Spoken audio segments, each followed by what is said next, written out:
आपका नाम? मेरा नाम अजवर यासीन है। आपको पता है हमारा हमसाया मुल्क भारत, उन्होंने पहले made in India electric car introduce करवाई, लेकिन अब made in India electric truck जो है वो इंडियन गुजरात में बना कर इंट्रोड्यूस करवा दिया गया है। क्या कहेंगे इंडिया की इस अचीवमेंट पर? सबसे पहले तो बेहतर ये है कि बहुत अच्छी चीज़ है कि उन्होंने अपनी इकोनॉमी के लिए और अपने आप को दुनिया के सामने दिखाने के लिए अपनी टेक्नोलॉजी को, अपनी यूथ को यूज़ करके उन्होंने एक अच्छा इनिशिएटिव लिया है और टेक्नोलॉजी के अंदर एक अच्छा मूव लिया है। जिस तरह से हम दुनिया के अंदर देखें, दिन ब दिन नई से नई टेक्नोलॉजीज़ आ रही हैं, तो उस लिहाज से तो एक बहुत बेहतर चीज़ है।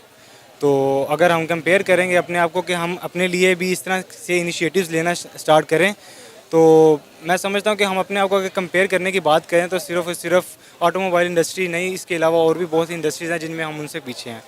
तो हमारे पास वसाइल की कमी ज़रूर है, लेकिन टैलेंट की कमी बिल्कुल भी नहीं है। हमें अपॉर्चुनिटीज़ बहुत कम दी जा रही होती हैं। जिस तरह से रिसेंटली देख रहे हैं कि हमारे बहुत से लोग बाहर जा रहे हैं, अगर वही हमें टैलेंट यहाँ पाकिस्तान में दिया जाए और वो पाकिस्तान के अंदर रहकर इस तरह की नए नए इनिशिएटिव लें। इलेक्ट्रिक कार उन्होंने लॉन्च की है, मैंने उसका ये स्ट्रक्चर देखा था इससे पहले, ये इलेक्ट्रिक ट्रक का, तो एक बहुत अच्छा इनिशिएटिव है जो उन्होंने एक ओवरऑल एक अच्छी चीज़ को डिज़ाइन किया है। तो वो वहाँ के लोग अपनी इकोनॉमी के लिए अपनी चीज़ को लेकर अब वो हो चुके हैं कि हमने अपने मुल्क के लिए कुछ ना कुछ करना है। और पाकिस्तान की अगर हम ऑटोमोबाइल इंडस्ट्री की बात करें तो बेड़ा गर्क हो गया हमारी ऑटोमोबाइल इंडस्ट्री का। गाड़ियों की कीमतें इतनी ज़्यादा बढ़ गई हैं और यहाँ पे इवन के बहुत सारी कंपनीज ऐसी हैं जिनकी फैक्ट्रीज जो हैं वो शट डाउन कर दी गई। बिल्कुल, पाकिस्तान की पॉलिटिकल सिचुएशन हमारे सामने है। जो भी पॉलिटिकल सिचुएशन चल रही है वो हमारे भी सामने, दुनिया के भी सामने है। तो कोई भी अगर इंटरनेशनल कंपनी मुल्क के अंदर इन्वेस्टमेंट करेगी तो वो सबसे पहले देखेगी मुल्क की इकोनॉमिकल सिचुएशंस क्या हैं, पॉलिटिकल कंडीशंस क्या हैं, स्टेबिलिटी हमारे पास है कि नहीं है।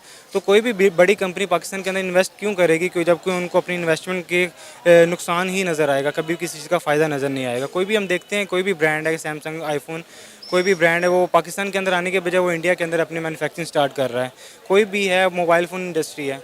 तो मैं चाहता हूँ जहाँ तक ये है कि हम खुद भी अपने आप को ये समझते हैं कि हम अपने आप को ब्रांडराइज करने के लिए कि हम किसी अच्छी जगह चले जाएं, तो हम समझते हैं कि किसी एक ब्रांड की चीज़ को दिखाकर हम अपना स्टेटस अप करना चाहते हैं। उसी की जगह अगर पाकिस्तान की बनी हुई कोई चीज़ हमारे सामने होगी तो हम उस चीज़ को कितना सपोर्ट करेंगे वो हम खुद भी जानते हैं। हमने अपने आप को खुद इस चीज़ का गुलाम बना लिया हुआ है कि हमारा अगर स्टैंडर्ड है, हमारा कोई स्टेटस है, वो किसी इंटरनेशनल कंपनी, कोई ब्रांड की चीज़ होगी तो उसी से हमारा ब्रांड। अब यही बात तो मैं कह रही हूँ कि इंडिया ने सारा फोकस अपना मेड इन इंडिया प्रोडक्ट्स पर किया हुआ है। इंडिया अपने चीज़ें जो है वो खुद बनाता है, अपने लोगों को जो है वो फैसिलिटेट करने के बाद अपनी चीज़ों को एक्सपोर्ट करता है, लेकिन मेड इन पाकिस्तान का कोई कॉन्सेप्ट ही नज़र नहीं आता। पाकिस्तान तो रिलाई ही नहीं करता पाकिस्तान की अपनी बनाई हुई इन चीज़ों पर, तो दूसरे मुल्कों ने क्या करना है? बिल्कुल ऐसे ही आप देखें ना, वो उनकी जीडीपी ट्रिलियंस के अंदर है और हमारे चाहे उनका एक वो हमसे 2 से 3 गुना पॉपुलेशन के अंदर भी है, लेकिन वो हर चीज़ के अंदर, मैं समझता हूँ टेक्नोलॉजी देख लें, मैं खुद अकाउंट्स का स्टूडेंट हूँ, तो आप देख लें कि पूरी दुनिया के अंदर अगर अकाउंटेंट्स की बात की जाए तो इंडिया के अकाउंटेंट सबसे बड़े हैं। तो बहुत सी चीज़ें हैं जिस चीज़ें पे हम कंपैरिजन नहीं कर सकते। कैसे हैं आप? शुक्र अल्लाह का। नुमान, ऑटोमोबाइल इंडस्ट्री में इंडिया ऑलरेडी बहुत ज़्यादा ग्रो कर रहा था, जापान को पीछे छोड़कर तीसरे नंबर पर आ चुका था ऑटोमोबाइल इंडस्ट्री में, लेकिन अब इंडिया ने इलेक्ट्रिक कार के बाद इलेक्ट्रिक ट्रक भी इंट्रोड्यूस करवा दिया जो कि टोटली मेड इन इंडिया है, 100% made in India, Indian Gujarat में बनाया गया है। इंडिया ने ऑटोमोबाइल इंडस्ट्री में जापान को तो बीट किया ही किया था, जिस तरह से आपने मुझे भी टैली किया। अगर आपने मुझे रिसेंटली शॉक कर दिया ये कह के कि उन लोगों ने ट्रक भी लॉन्च कर दिया, वो भी फुल इलेक्ट्रिक, वो भी made India. Nice. Heavy loader truck जिसपे आप बहुत हैवी सामान लोड कर सकते हैं, हैवी ड्यूटी लगा सकते हैं। ये तो बहुत अच्छी बात है उन लोगों के लिए कि उन लोगों के पास अपॉर्चुनिटीज़ पहले तो बहुत जॉब की बहुत ज़्यादा थी। जिस तरह से अभी थोड़ी देर पहले आपने मुझे बताया कि ट्रक के बाद उस लोगों के, मैं आपसे बता दूं, जो एयरपोर्ट की जो मैन्युफैक्चरिंग होगी आईफोन की, वो भी इंडिया में हो रही है। जापान जैसे मुल्क ने $75 बिलियन की जो इन्वेस्टमेंट की है वो भी इंडिया के ऊपर की है। तो अब मुझे बताएं कि इंडिया ने बहुत ज़्यादा अपने आप को ग्रो कर लिया है, ठीक है। उसके बाद अगर मैं टेक्नोलॉजी की दुनिया की बात करें तो टेक्नोलॉजी की दुनिया में इस टाइम जितने भी ममालिक की मैं बात करें तो रशिया की करें तो सऊदीया, ईरान, इराक, अमेरिका तक की बात कर ले तो इस टाइम सबकी नज़रें इंडिया के ऊपर ही हैं। क्योंकि देखिए जापान कह दिया, क्योंकि देखिए अमेरिका तो पहले सुपर पावर बन चुका है, उसके बाद चाइना तो पहले सुपर पावर है, अब तीसरा जो सुपर पावर बनने जा रहा है आई थिंक सो वो इंडिया बनने जा रहा है। क्योंकि देखिए जब सब मुल्कों की नज़रें एक मुल्क के ऊपर होगी और वो सुपर पावर बनने के लिए बहुत ज़्यादा एक्साइटिंग उसने स्ट्रगल किया यार, वो एक्साइटेड क्यों ना हो। अगर मैं वही अपने मुल्क की बात कर ले तो मुझे बताइए, हमने तो 18 मिलियन डॉलर्स का फाइन हमें फंडने वाला था, जो हमने ईरान के साथ मुआहदा तय किया था गैस की पाइपलाइन के ऊपर। हम तो, मुझे ये बात समझ नहीं आती, हम तो 1 अरब डॉलर के लिए मर रहे हैं, तो जब हमें 18 मिलियन डॉलर्स का फाइन पे होगा तो हम वो कहाँ से पे करेंगे। अच्छा नुमान, इंडिया और पाकिस्तान का अगर ऑटोमोबाइल इंडस्ट्री का कंपैरिजन करें तो आप क्या फ़र्क देखते हैं दोनों में? यहाँ पे क्या है, खिलाड़ा खुला पड़ा है, कुछ भी नहीं हमारे पास टके के रिसोर्सेज नहीं है। अपने रिसोर्सेज आपकी आप बात करें तो मुझे तो फर्स्ट ऑफ ऑल लगता है कि पाकिस्तान और इंडिया का कंपैरिजन ही नहीं बनता। पाकिस्तान अभी कहाँ पे डाउनफॉल की तरफ और इंडिया एक उभरता हुआ सितारा, इकोनॉमी में तीसरे नंबर पे 5 साल की प्रेडिक्शन में आ जाएगा। तो मुझे बताएं, आप ऑटोमोबाइल इंडस्ट्री में पाकिस्तान को कहाँ पे देखती हैं? मैं कहीं पे भी नहीं देखता। क्यों? पाकिस्तान की इम्पोर्ट एक्सपोर्ट बंद है, हमारे यहाँ की लोकल मैन्युफैक्चरिंग नहीं है। इंडिया का आप देख लें, महिंद्रा उन लोगों ने बना दिया, स्कॉर्पियो उन लोगों ने बना दिया, XUV आई थिंक सो, वो उन लोगों के पास है, मर्सिडीज़ की उधर सब हर चीज़ है। तो जाहिर बात है, जब एक मुल्क में मैन्युफैक्चरिंग सब उस चीज़ में हो रही है, सेमी कंडक्टर उस मुल्क में, हमारे मुल्क में मुझे बताइए एक छोटी सी चीज़ भी नहीं है। ये आप बाइक देख रही है, सिर्फ ये बाइक मैन्युफैक्चरिंग होती है, वो भी स्पेयर पार्ट्स में बाइट से आते हैं। और कीमतों में भी ज़मीन आसमान का फ़र्क है भाई। मुझे एक शॉकिंग, मैं आपको न्यूज़ देता चलूँ, मुझे एक बात बहुत ज़्यादा खुशी हुई। हमारा पाकिस्तान, हालांकि मुसलमान यहाँ पे रहते हैं, मुसलमानों को रमज़ान में वो एक दिन में रिलीफ नहीं मिली जो इंडिया ने एक दिन में मुसलमानों को रिलीफ दी है। तो और हम गिले शिकवे भी उनसे ही कहते हैं कि आप लोग ऐसे हैं, आप लोग वैसे हैं, आप लोग वैसे, और सुकून भी वो मुसलमानों को ही दे रहा है, और फिर हम लोग गिला भी उनसे ही करते हैं। आपको क्या लगता है कि पाकिस्तान को किस कंट्री के साथ अपने टर्म्स बेहतर करने चाहिए ताकि इन मुश्किल हालात से हम निकल सकें? India, I think so. India के अलावा कोई अपॉर्चुनिटी नहीं है हमारे के पास कि अगर हम किसी के साथ हाथ मिलाते हैं तो वो हमारा साथ दे। और नहीं तो क्या। आपका नाम? वारिस शाह। वारिस शाह। अच्छा, मैं आपसे बात करना चाहती हूँ कि पहले इंडिया ने जो है इलेक्ट्रिक कार इंट्रोड्यूस करवाई, अब इंडिया ने made in India electric truck बना लिया है, वो भी इंडियन गुजरात में। क्या कहेंगे आप? वाकई वाकई दैट्स वेरी इम्प्रेसिव। एक्चुअल में बात यह है कि जो मेन रीज़न है वो इंडिया की इकोनॉमी है।